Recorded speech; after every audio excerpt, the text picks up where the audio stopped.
Hi, I'm Kenneth, and this is Common Hawthorne. Welcome to my channel, or welcome back. It's been a while since I have made a video, and like many of us, I've been distracted and discombobulated.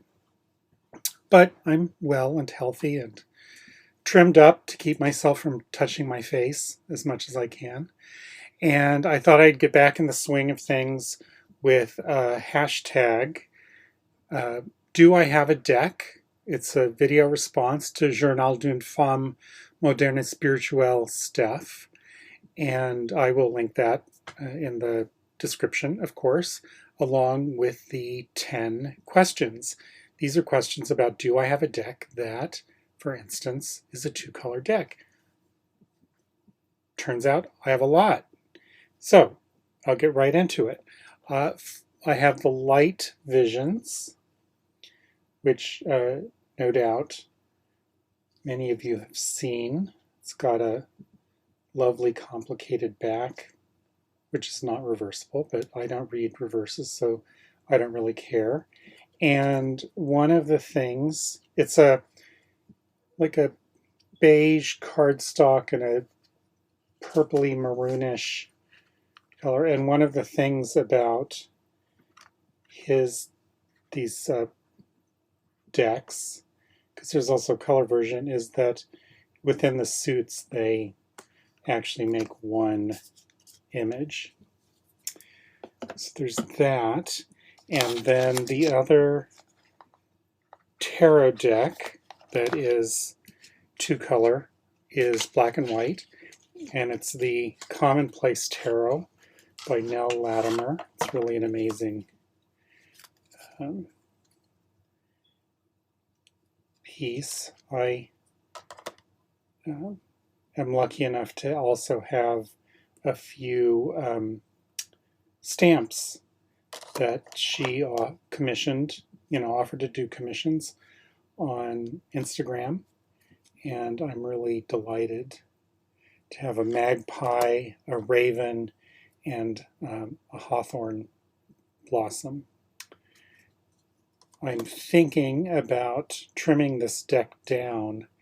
The amount of black it just seems like just too much. And I've seen other people trim it. So at some point I'll probably do that. It has a nice back, not reversible. Again, I don't care about that. And so I may convert this into a smaller deck that where more of the face of the card is the image. Also by Nell Latimer is the Commonplace Oracle, which is incredibly cute. It's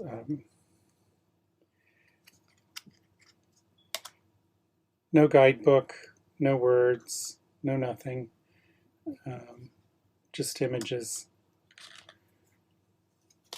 So there's that, and I'm going to leave that out because it'll come up again later. There, that pile. And then I have a whole bunch of oracles. I'll start with the silliest one, the Fantod Pack by Edward Gorey. I love Edward Gorey. I rounded the corners. There's a little guidebook, and it's just like lists of words. So I'm sure that this was not intended as an oracle in seriousness, but it'll work, and it does have one really, really creepy card. So I don't use it much because basically I don't want to be creeped out. And then there's Postcards from the Liminal Space, which is Bakara Wintner and Christian Berry. Illustrated by Kaylee Christensen. Again, black and white line art.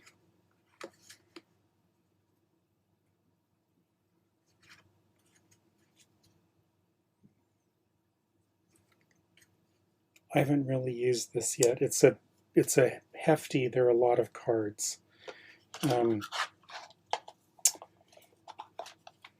But I like Bakara's book, WTF is Tarot, and so I got this. And then from Kickstarter, I have Wisdom of the Forest.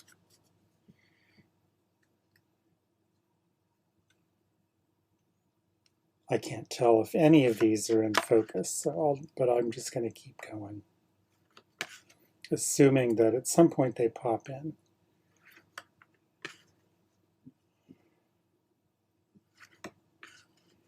Again, this is a deck that I'm ambivalent about the relationship of the area of the image to the area of the card. So I've thought about trimming it down. It has a nice back. And finally, oh no, not finally, one more deck that, again, is meant to be a card game. But Kasha at Tarot Map talked about it, and so I got it, and it's the deck of character. And so there are characters and tools and places. So that you could split the deck up and pull one of each.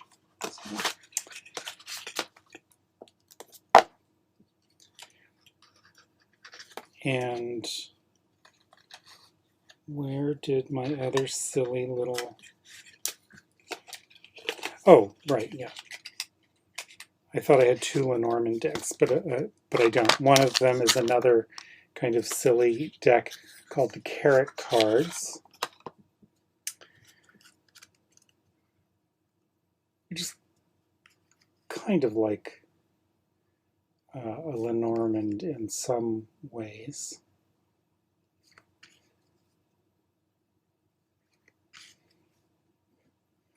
But they're intended to let you sniff the wind, not big, deep, long-term questions, but the kinds of questions a rabbit would be looking for answers to. And so finally is the monster Lenormand.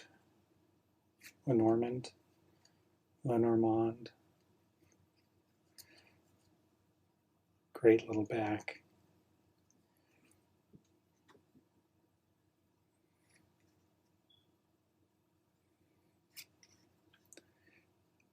I have several Lenormand decks just because I think they're really cool, but I haven't actually started learning them well yet.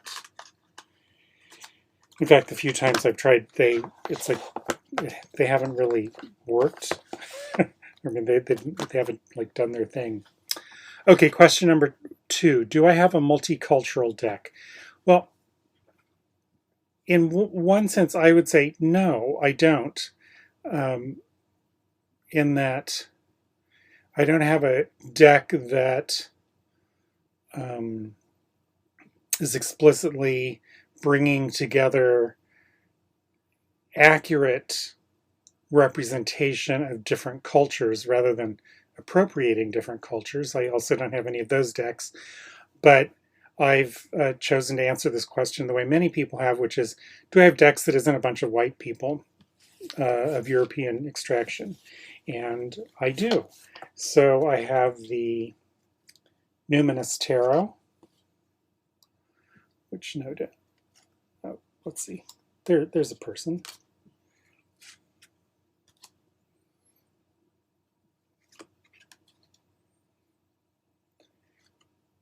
This deck has all sorts of people in it, all sorts of genders, different sizes, mostly young. It's not actually, oddly enough, it's one of those decks that I think isn't intended to be inclusive and to show people, to let people see themselves who sometimes don't see themselves in a regular deck, but I don't actually see myself in it. A lot of that kind of deck doesn't actually have old white guys in it. Then the next deck is the This Might Hurt deck. I'll look for people cards.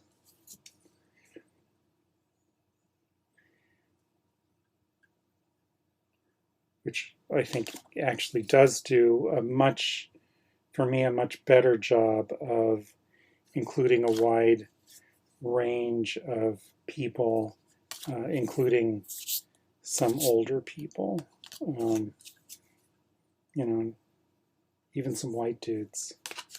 So there's that. And there's Chris Ann's Light Seers Tarot.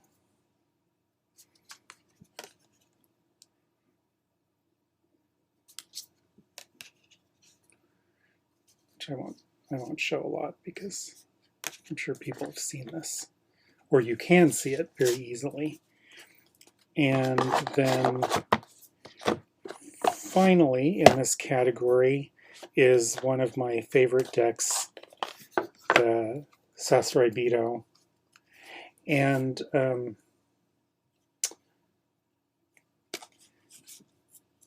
this one does in fact have old people.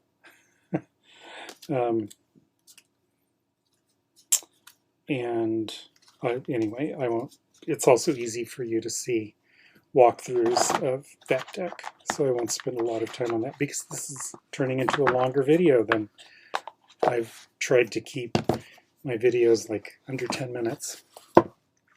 Do I have a deck created by different artists? Yes, I have the Ostara Tarot, which is for artists.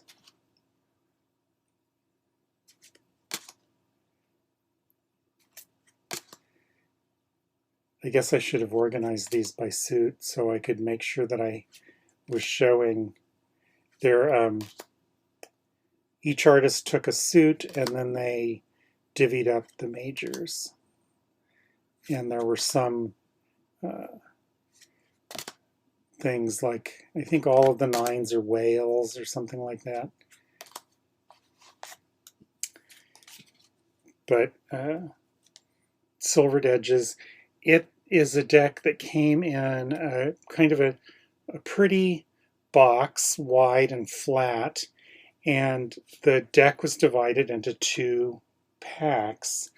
And for me, the cards from the 2 halves are not exactly the same size, which is modestly annoying. And I have wondered if I should, try to get a replacement. Question number 4, do I have a deck without a keyword, without a number, without a symbol? And I'm taking that as like without a symbol. It's interesting. Do I have any? I actually have a copy of Brian Eno's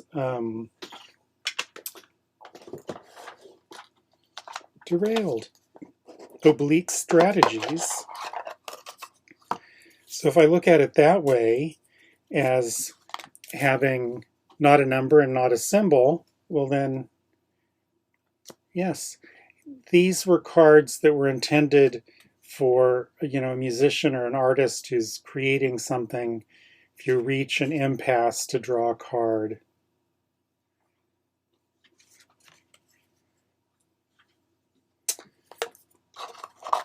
So there's that.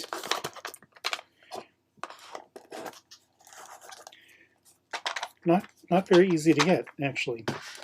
But then the Commonplace Oracle has no keywords, no numbers, and I took this more as like without a symbol, meaning no elemental symbol or anything, where it's simply, I took this question as simply an image.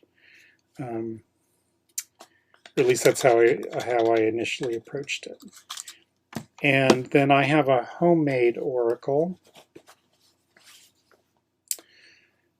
created from arts and crafts postcards from the Victoria and Albert, to which I have assigned meanings, seasons and cardinal directions, and you know, blending in. So, pain, there are thorns there. Evening, spirit. So there's that. And then I decided I would actually show you a runner-up, or a, you know, an almost a cheat, which has numbers, but the numbers aren't. It's not like, oh, this is a deuce or anything. It's just numbers to help you identify what the birds are on the birds. Yeah, Birds Oracle deck.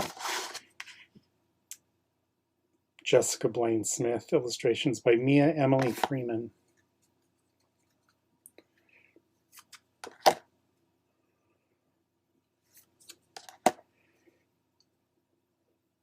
So the numbers, as far as I'm concerned, exist only to help you identify what the birds are, because the creators are Australian, and so there are birds in here that I can't identify by sight, although, you know, a cassowary, I can identify that. But, you know, there are a couple of different kinds of owls, and so it feels like the numbers are important simply to be able to identify them. There's a guidebook. Although I think that some people could probably just read the deck intuitively. So question number 5. Do I have a deck with different shades of blue on the box? I do. Spacious Tarot. I'm not going to show the cards. And the Light Seers Tarot. Number 6. Do I have a children's deck? No. And you know, I have several that are, you know, kind of cartoony. I have the, what's the name of it? The one with the, you know, basically little bunnies, Magical Forest or something. But I don't think that it's actually a children's deck. I think it's just whimsical. Do I have a duplicate deck, and why? Yes, I have or had 2 Rider-Waite Smith, you know, just regular old cross-hatched plaid back. I glued one set into a study book, and the other one I've like shoved away because it's not, just doesn't work very well for me. But I, you know, Smith-Waite, well then I do have the Centennial, I have the pocket, the, you know, the little one in the tin, and then I have the regular size one. You've all seen that. And similarly, I have 2 sizes of the Roots and Wings Oracle. The pocket one is my favorite, and it's in this little tin. And the cards themselves are slick, which is nice. The regular size ones have a coating on them that they don't slide as nicely for me, but and it has more cards. But I bought the pocket edition first, and then I decided I would get the larger size one, and I actually still prefer the pocket one. It's a lovely, generous, loving, and I keep getting like transformation cards all the time. Passage, transformation, New Dawn. And then finally, yes, I'm one of those people who ordered a deck from an individual who had trimmed and backed the deck. And then meanwhile, I was lusting after the Corte de Tarocchi, and the Tarot of the Master. People had suggested that, you know, it has some similarities visually, and that it could be trimmed to have some of the same dimensions, which is part of what I'm excited about the Corte de Tarocchi. But of course, the texture of the cards is absolutely nothing like it, and I think the imagery is also somewhat different. But anyway, I ordered a set myself, and I trimmed and edged my own copy. I did not back it. Because it's one of the Lo Scarabeo decks that has the vertical extra languages. When you trim the front, the back doesn't trim evenly. And the person I bought the backed deck from, that bothered him. And then he decided that he didn't actually like the deck. So I have two decks of Tarot of the Master, both trimmed, both corners rounded, both edged, and one of them backed. And I have to admit that, yes, I have forgotten that I ordered a deck. Oh, and of course, I have 2 copies of the mass market light Seers, because the first one I got has crappy edges and aren't all the same size, and you know, all that. Where are we? 8. Do I have a deck about only the physical body? No. 9. Do I have a deck that is no longer printed but is rare to find? And I have several. One of my very early, about a year ago, when I started getting into tarot in depth, I decided I really wanted the Tarot of Dürer, which is out of print. It's a Lo Scarabeo. It's nothing fancy. You know, it's the slick regular cardstock. It's not art by Dürer. It's art, you know, in his style. He's one of my favorite artists. And I bought it on Etsy from somebody in Ukraine. It wasn't terribly expensive, but I did have to really hunt around for it. And it felt like it was eBay, not Etsy. You know, it's like, really, I'm going to buy a deck of cards off of eBay from Ukraine? But it was all fine and dandy. So, and then I have the Tildwick Tarot, which, you know, beautiful gilding, a back you could lose yourself in, really pretty, inscrutable, beautiful. You could fall into them, but inscrutable. On some of them, you even have to really, really try to be able to read what the card is, like the name of the card.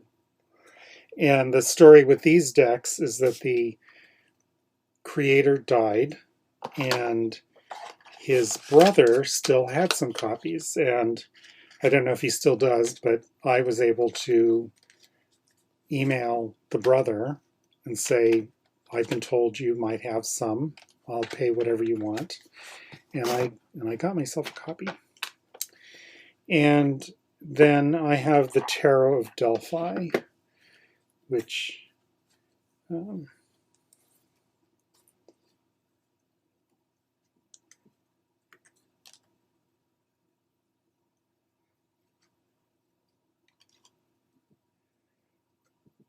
Flaming June, that sold me on the deck. I think some of the cards work really well, but like many decks that are created from art that already existed and is drawn from, some of the decks are, or some of the cards are better than others, in my opinion. But anyway, that's the Tarot of Delphi. And actually just 2 weeks ago, I joined a tarot, collectors kind of group on Facebook because of Brian, Papa Squirrel. And within about, I guess I joined maybe 3 weeks ago, within about a week, somebody had one of these, I'm pruning my collection here, dozens of decks, and lo and behold, there was a Corte dei Tarocchi by Il Minicello, and I'm waiting for it to arrive from Denmark. I can't wait. It's very exciting. Last question. Do I have a deck with only food on the cards? Not per se, although, again, because of Kasha at Tarot Map, I got a copy of the Nature's Pharmacy deck from the Brooklyn, is it? I think it's the Brooklyn Botanical Garden, and the New York Botanical Garden. And so it's not really like food, but it is plants that can be ingested.